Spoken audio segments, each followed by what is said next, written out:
this what I see is really the great battle of the 21st century will be openness versus secrecy. And we see it now. And then third, I want to talk about technology and the privatization of information. Because, FOIA, of course, is opening up government information, but increasingly a lot of information is in private hands.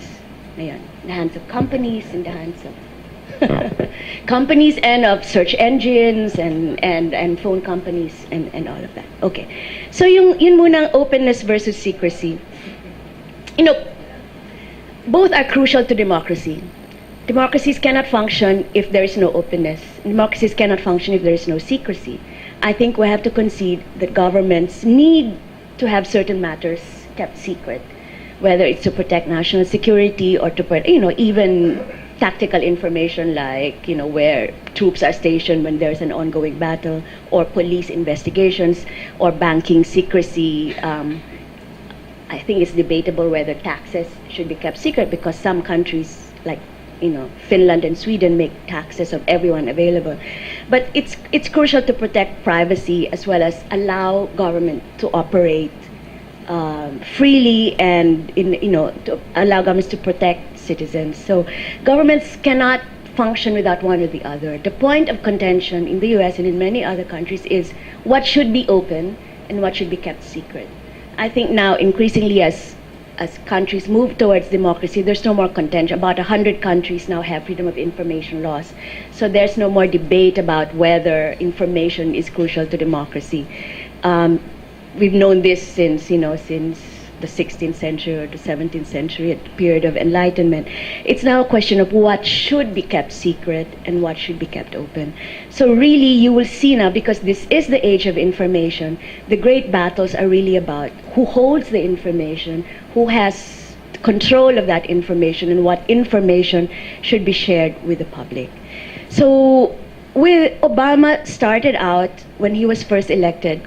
Kadarating ko lang yun sa US, and I remember, in Colombia, for example, all the students were campaigning for Obama, and I was there in Harlem when he was declared president, and it was like EDSA. They were literally dancing on the streets, or even nuns dancing on the streets. So parang EDSA talaga. So there was initial hope that Obama would open up government, especially after the secrecy and the abuses of the Bush era. And initially, like the first month, that seemed to be the case. His first executive order was opening up, reversing some of the Bush era regulations and saying there should be a presumption of disclosure. Because during the Bush era, the presumption is towards non-disclosure.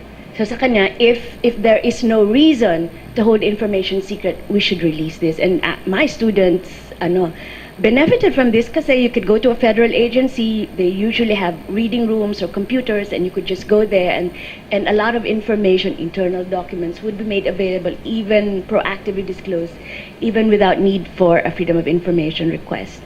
But that soon, philosophically, I think Obama sees the importance of transparency, and the US was one of the countries that were spearheaded the Open Government Partnership, which is a coalition of countries around the world that will pushing for open government.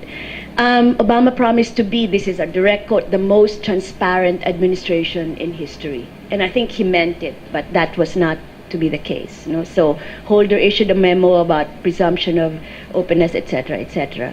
There was also a lot of data that was made available proactively by the government. Yung data.gov, have you seen it? So there's lots and lots of data there. Never before has that been done. And because technology is making this so much easier to release information online to citizens, a lot of state governments and city governments and local governments also followed. So like in New York, there's nyc.gov, New York City. There's all the data there that, before you needed to ask for government for.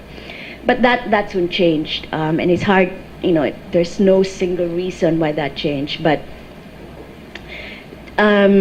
today, there are more lawsuits against federal government agencies, 33% more lawsuits and 28% more FOIA lawsuits in the first 2 years of Obama than there were in the first 2 years of Bush. And there's 33% more denials of information requests in Obama's first year than there were in Bush's year. So even yung White House visitor logs, lahat ng bumibisita sa White House before was made freely available. Now you have to have a FOIA request despite his proactive disclosure. So people filed a lot. They restricted access. There was a lawsuit. The government actually fought to keep it secret, but later on they released it because of popular pressure. But more importantly, key pieces of information, both in the executive and the legislature, the new law, the Dodd-Frank law on financial reform, now says the SEC is no longer has to comply with all FOIA requests. So this is financial information. There's been a tightening up, and as you know, there's also been a tightening up on national security information, with the Obama administration, the Department of Justice under Obama, prosecuting more cases of leaked government information than any other president in U.S. history. So yung kay Bradley Manning for WikiLeaks, and now with Snowden, and there are a few others, James Risen of the New York Times, and then one of the ones came lately was yung Fox News, where they revealed something about North Korea and CIA operations in North Korea. So why is he doing this? There are different theories. One is because he has to show that he's tough on terrorism, on national security. Democrats are always on the defensive about being too soft on national security issues. Other people say it's just the grind of the bureaucracy doing its work. There's no directive from the White House, and in fact, after some of these prosecutions, there have been attempts to have meetings between the press and the White House to try and define. Kunwari, yung sa AP, that the National Security Administration was surveilling without telling the AP. They were actually tapping their phones and their email. So it used to be merong ongoing agreement between the executive and the press that any attempt to put phone lines or emails of journalists under government surveillance, there should be prior notification, and there should be a chance for the news agency to contest the surveillance operations, but they didn't do that in the case of the AP. So after that, there was a dialogue and promises that again, the old rules were going to be implemented again. But he's trying to backtrack on some of the more restrictive measures, but overall, his administration has really been much more restrictive than those in the past. And the other thing, about the Snowden scandal, but one thing that made evident was a lot of the information is being collected not by the government itself, but by private contractors. Because Snowden wasn't directly working for the NSA, he was working for a private company that was subcontracted to do all of these things.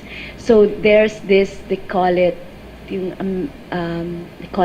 para-secrecy. Ang problema nito kasi, remember, FOIA, you can only request information from the government. But if the information is in the hands of a government contractor working for the government, does FOIA really apply? I don't know.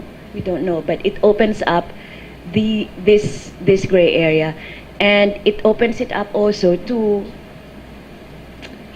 leaks. It becomes much more insecure for the government because a lot of the information is no longer in government hands, but in the hands of private companies.